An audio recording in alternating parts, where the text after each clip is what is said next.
Republicans need 6 seats. What's the projection? How many are they going to pick up? I'd say exactly 6, but it's probably 6 plus or minus 5. That means it could be... That means they could pick up 11 seats? They could, yeah. What you're basically saying is a 60% chance that Republicans win the Senate. Something like that. So you can kind of imagine like a bell curve distribution, sort of, where this is the most likely outcome. This is what Republicans would need to take over. This is 51, right, for them? Yeah. So you see probably 60% of this pie is colored in here. Translation for the math impaired, Nate's projection is a 40% chance Democrats hold on, but a 60% chance the GOP wins. With a 30% shot, they win big. All right, folks, there you go. That was Nate Silver on ABC, joining us now to talk about all of that good, exciting stuff. I mean, for crying out loud, it's going to be April. And that means we're, 7 months away from Election Day, or just about maybe 8 months away. Maybe it's 3. I'd like to think it's 2. Anyway, figure that out. Larry Sabato is with us, and he, of course, director of the University of Virginia Center for Politics. Hello, Larry. Hey, how are you, Steve? Good. Great to talk to you again. So do you agree? 60% chance of taking it. Democrats have a 40% chance of keeping it? Steve, that's actually not what he said. The crystal ball has projected this for months. If you listen carefully to what he said, we've actually been more precise than he has. He said that Republicans would get 6 seats plus or minus 5. What does that mean? He's saying the Democrats might have as many as 54 seats coming out of the election, which is ridiculous. The Republicans are guaranteed to gain at least 3 or 4 seats. It seems to us that the number is increasing as time goes on. The reason we don't issue a hard and fast number right now is because you can't predict the results of low turnout. You can't predict the results of low turnout primaries. That's the one place where people in my business, election forecasting, are particularly bad. So you have to wait until the primaries are finished to put a real number on it. But that 60% was very squishy. He said Republicans gain 6 seats, which is what they need to take control of the Senate, plus or minus 5. Right, and Carl chose to focus on, you mean they could gain 11, but... Exactly. Yeah, and I think they could gain 1.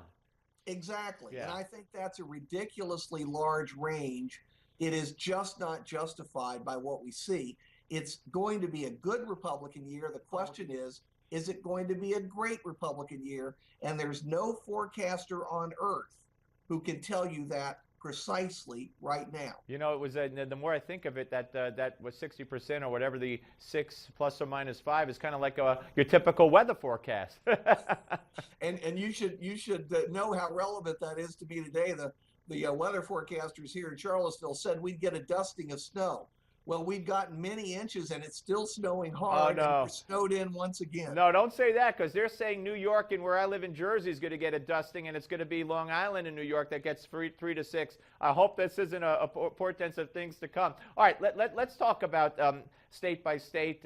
In order of flipping the crystal ball Senate ratings that I'm looking at, you got South Dakota as the most likely to flip, correct? As the most likely. That's gone to the Republicans. That's flipping to the Republicans. That's flipping from Democrat to Republican, nearly guaranteed. Okay, West Virginia. Same thing. I think that's over. I don't see any way the Republicans don't gain that seat.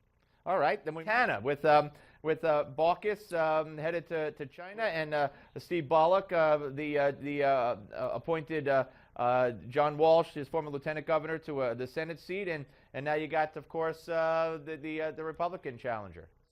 Yes, I think the Republican challenger. Yes, I think essentially the Republicans have at least a slight edge there. That one's going to be close because you do have an appointed senator. It's not the same as being elected to the Senate, but it means you do have a platform. But I would still give an edge to Republican Congressman Steve Daines.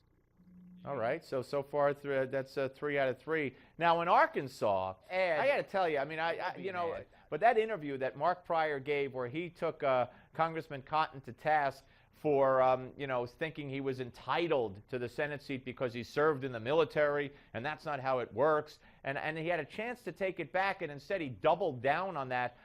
I don't even know what was in his head there, But that certainly, along with everything else, is going to harm him, I believe. Is going to harm him.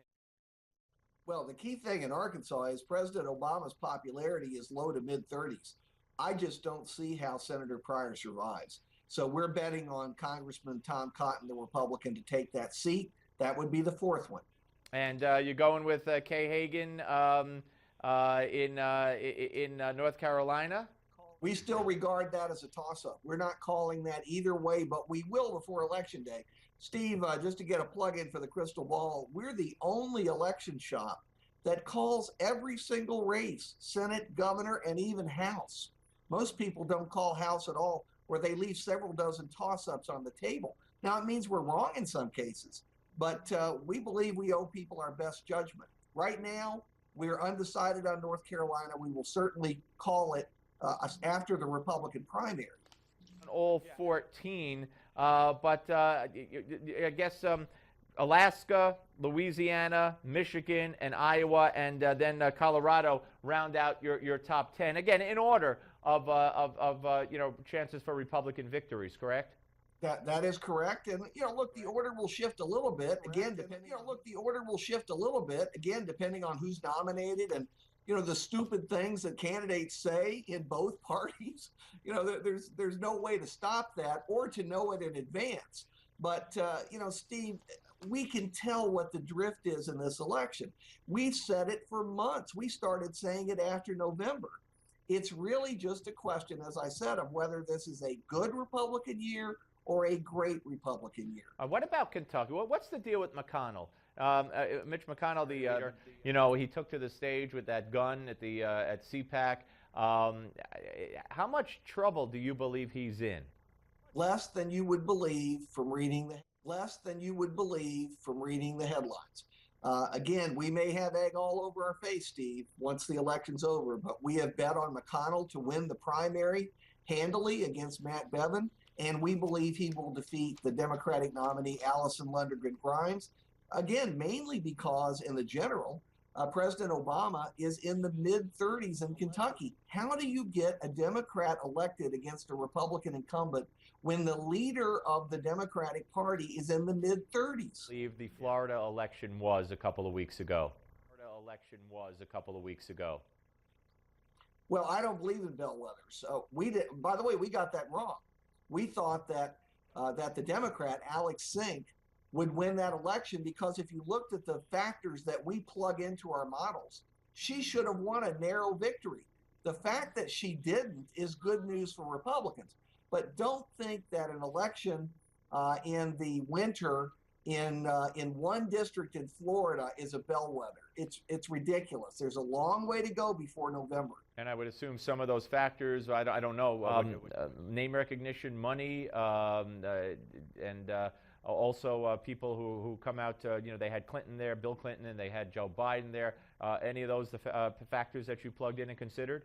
Steve, that's exactly right. Look, Obama carried that. That's exactly right. Look, Obama carried that district twice. Right. Alex Sink, the Democratic nominee, won that district when she ran for governor in 2010. She lost the race statewide, but she won that district. You see why we thought she would edge out the Republicans? She also outspent him. The fact that he won is impressive. Listen, I could talk to you all day, Larry. This is fascinating stuff, and to it already. Thank you so much, Larry. Thanks, Steve. Always enjoy it. Take care. Larry Sabato, ladies and gentlemen, director of the University of Virginia Center for Politics. I can't wait for election night. I can't wait. I always love election. Well, I always love election night going into election night. I'm not always very thrilled at the end of election night, but I have a feeling that, like in the landscape, the sea change that took place during the last midterm of the first Obama term, I think we're going to see the same thing, but even more. I mean, people are fed up with so much. All right, when we come back, give me 5 on the Steve Malzberg Show on Newsmax Television.